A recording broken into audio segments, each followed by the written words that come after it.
Hi guys, my name is Omar. Welcome to another awesome SVGs tutorial. And today I'll show you how to assemble this layered cake pop-up card. So let's get started.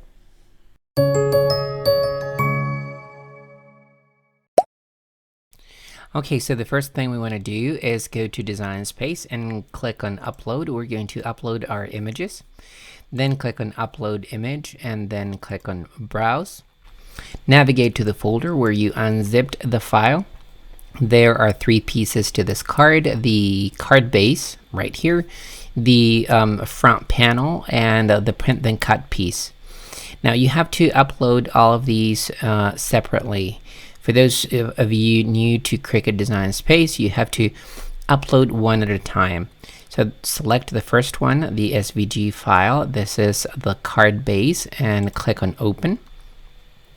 And once the file opens, you can change the name and add tags if you want to for easier finding.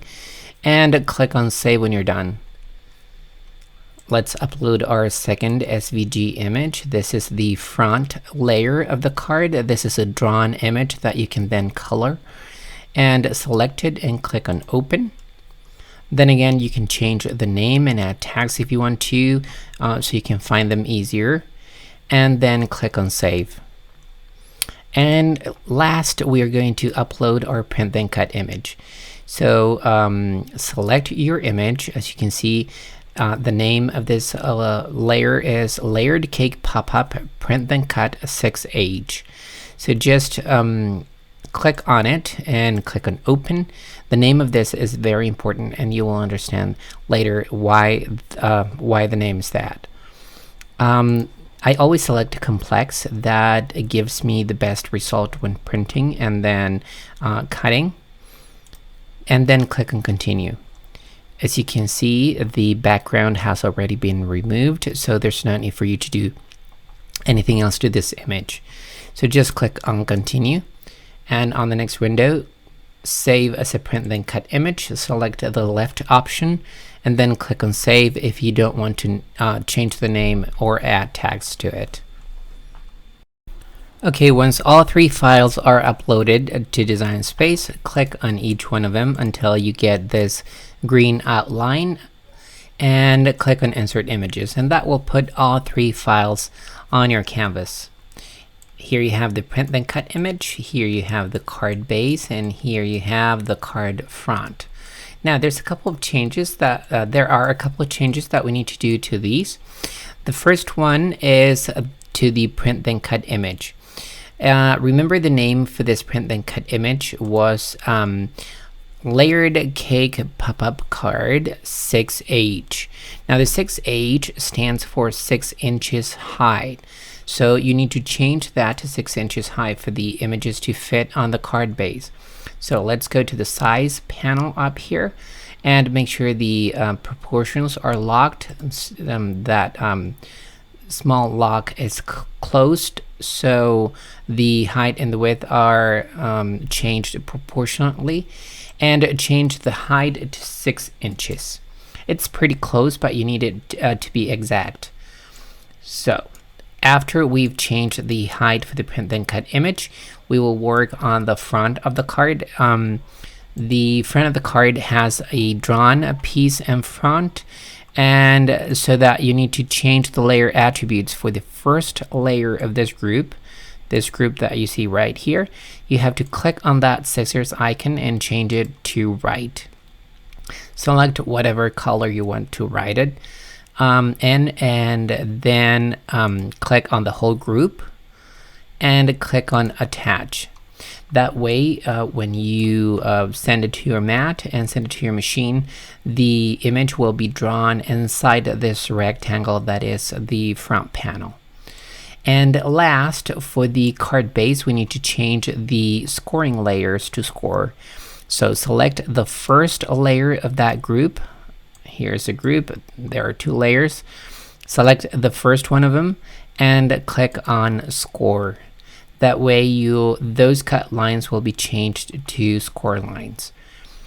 Next, you need to attach those scoring lines to the cut lines around. So for that, click on the title of that group, or just click on the group itself and click on attach. And there you go. Those are all the changes that you need to do in order to create this card. So just click on make it and check that your mats are correct.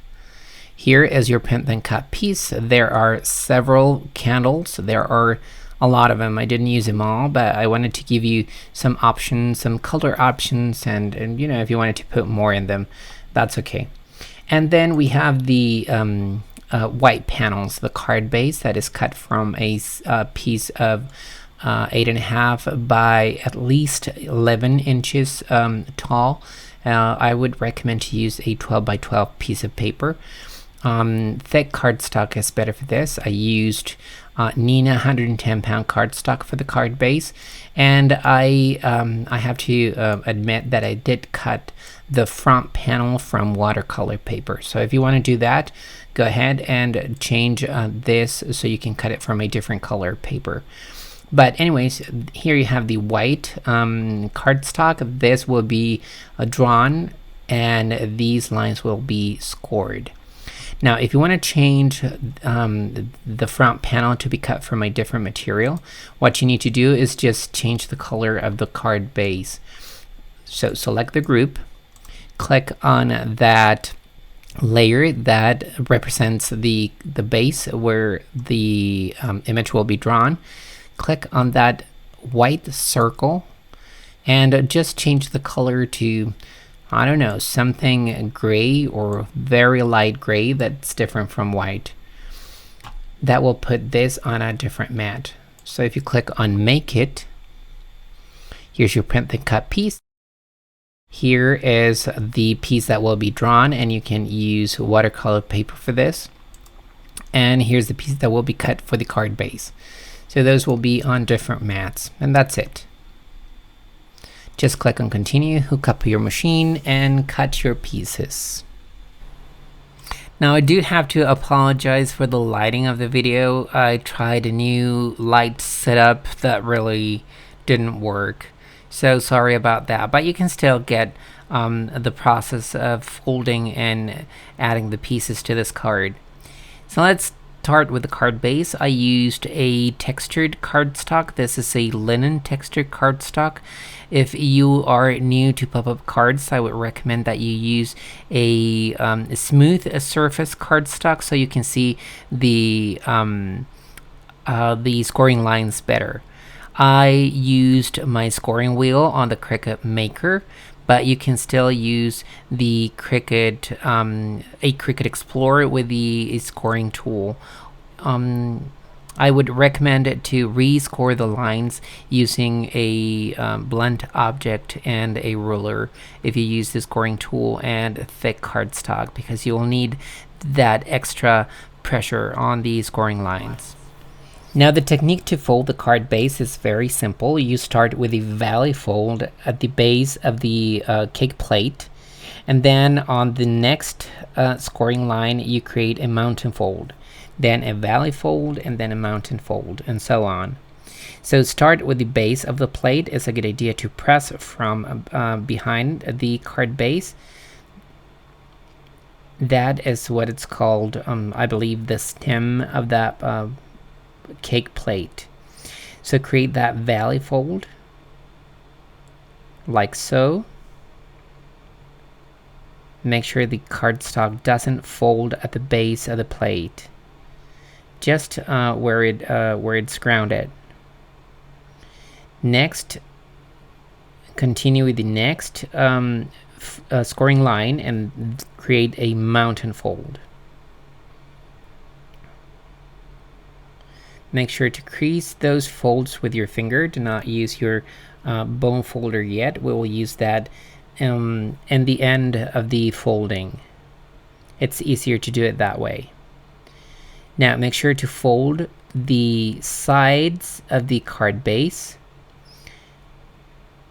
That will create a note card of 4 1/4 by 5 1/2. Just crease them a little bit using your fingers. Make sure the scoring lines are centered, and then keep folding your other scoring lines.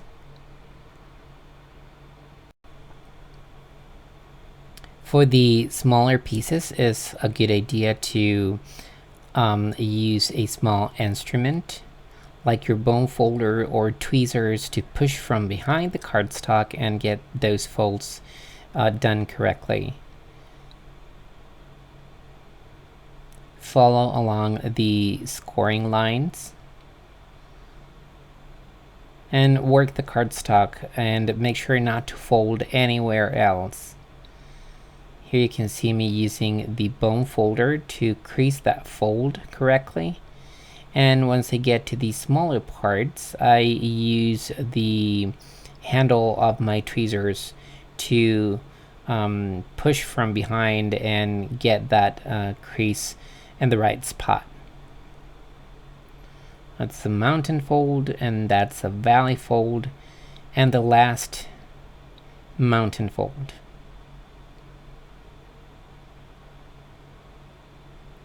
There's the scoring line, make sure you get it right. And once you have creased everything, fold the card in half, making sure the those valleys and mountains fall where they want to go, and crease them using your bone folder, and make them very sharp. That way your card will move better once you open it and activate the mechanism. So there you have it. Your card base is ready. For this project, I used two different types of liquid glue. I used the turbo tacky glue that is thicker and dries faster, and the classic tacky glue that allows you to reposition stuff and pieces that you don't want to, put there and leave as they are, and need to sometimes change the position a little bit. For the embellishments of the card, I use the turbo, and for the card base, I use the classic tacky glue. Now, both of them are great glues, and they will give great result. I would recommend to use liquid glue for this because it strengthens the cardstock. So start adhering your cake layers, starting with the top one. Make sure to fold the cardstock and press down so it glues on the base of that fold. If you don't fold the card when you glue your piece, it might not work properly. So it's a good idea to always fold and make sure it's positioned correctly, and that it will allow for the card to move freely. Add the fourth piece, and finally the base of the cake.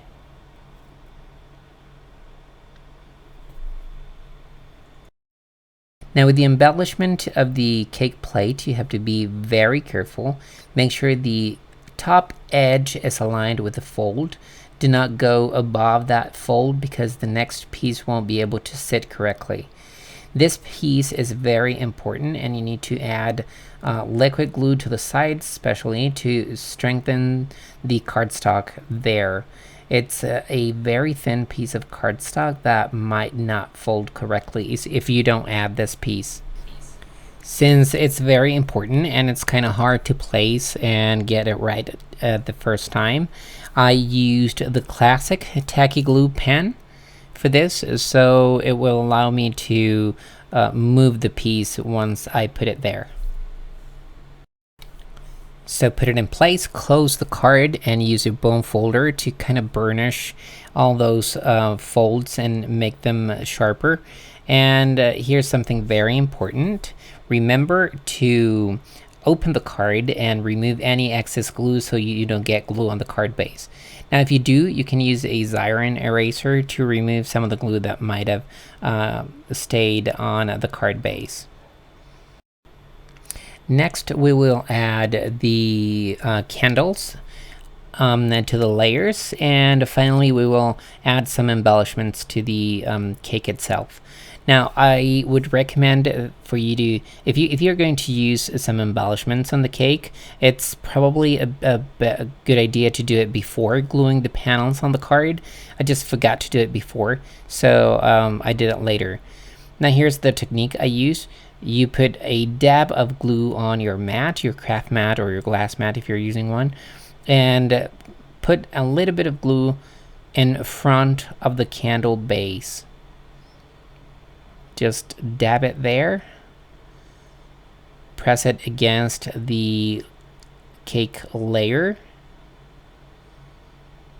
and then hold it there for a second or two using your tweezers or your fingers.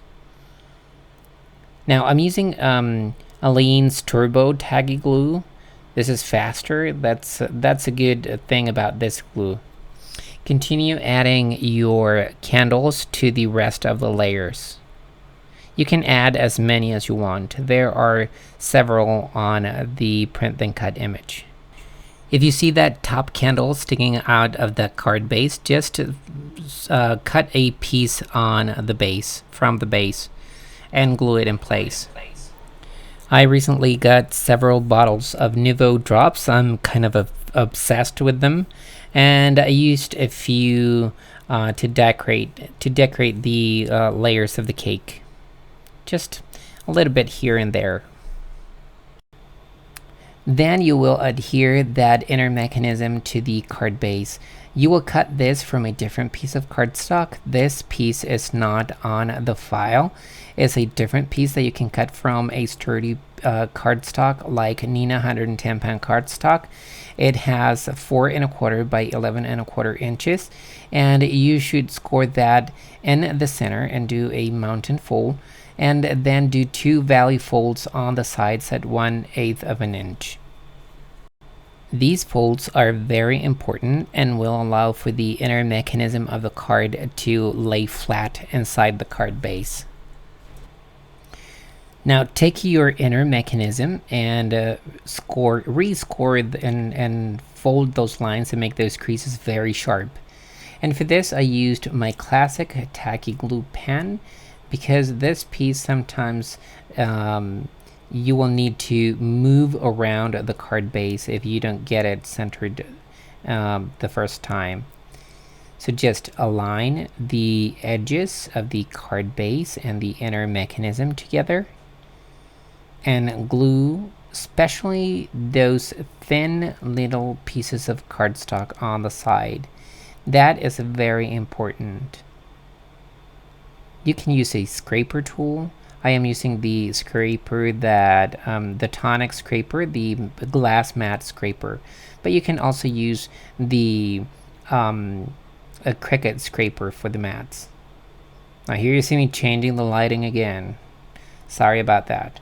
Now add glue to kind of that staircase pattern that you get inside the vertical panel of the card, just to the flat pieces.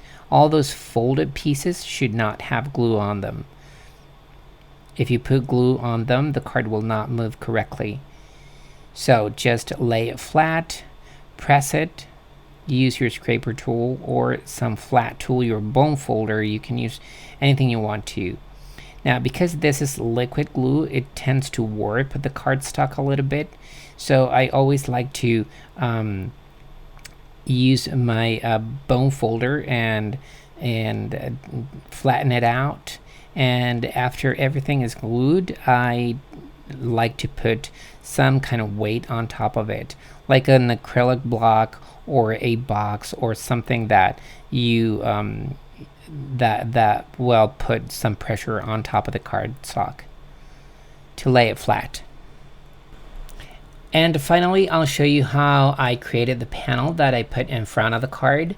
I cut 3 pieces. I made these 3 pieces because I wanted to try different techniques. The 2 on the left are made from watercolor cardstock and were written with the Uniball Super Ink Deluxe Fine Pen. This is a waterproof pen. There's also a deluxe micro version that is thinner, but I wanted thicker lines for this example. You want to use a waterproof pen for water-based techniques like zig markers or watercolors.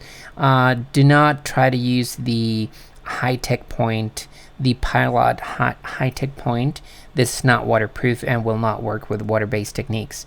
It doesn't work either with Copic markers, so make sure you use the right medium for the coloring that you're using. That Uniball pen is not made for the Cricut Maker, but it fits the adapter just right. You will have to push a little bit so it goes inside a couple more millimeters than it allows. But just press it a little bit and then close the clasp on your machine. Here is the pen without any pressure, and just apply a little bit of pressure so it goes kind of like 1/8 of an inch inside that holder, that pen holder. There you go. And that's it. It will write correctly. You don't need any adapters to use this pen on your Cricut machine. Now, the one on the right was drawn with a white Signo gel pen. I used the Amy Chomas adapter on my Cricut Maker. I did have to chop a piece of the adapter off because it really doesn't fit the Maker. And I used a white gel pen to write that cake in the front. It didn't really cause any issues regarding the pen holding to take that piece off. This is the pen I used. It's a jelly roll pen. It's a Cora jelly roll pen, and as you can see, it fits perfectly, and it will fit your Maker also. And now I will leave you with a quick footage of the coloring of the cake in the front. There are 3 examples. The first one is painted with the Gansai Tambi Starry colors from Kuretake. These are great watercolors. The shimmer is amazing on them, and I think I will be using them a lot. The second example was painted with the Zig Clean Color Real Brush markers, and I used a 2-tone technique and diluted it with water to make it softer. And the third technique was done on dark cardstock with also the Kuretake Gansai Tambi Starry colors. So I will leave you with some music, and I'll get back to you when the painting is done.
And I did finish the flames on the candles with some Nouveau drops and a metallic finish. I used a pointy object to kind of give them the shape of flames.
And here are all three backgrounds finished. The one I like the most is the one with the black outlines and the starry colors watercolor. I think it gets a little bit lost on a dark cardstock. Maybe it's better if you do some hand lettering with it. I also like the zig one. I added a shadow underneath the cake to kind of give it more dimension. I finally popped up the front panel, that painted panel, using a piece of craft foam that I adhered using my double-sided tape on my ATG gun. Glue it in place and you are good to go. And that's how you assemble this fun layered cake pop-up birthday card. The outside is very simple to let the inside pop-up be the star of the show, and there's plenty of space inside to write your message. If you enjoyed this tutorial, please subscribe and hit that bell button to be notified every time a new video tutorial is uploaded.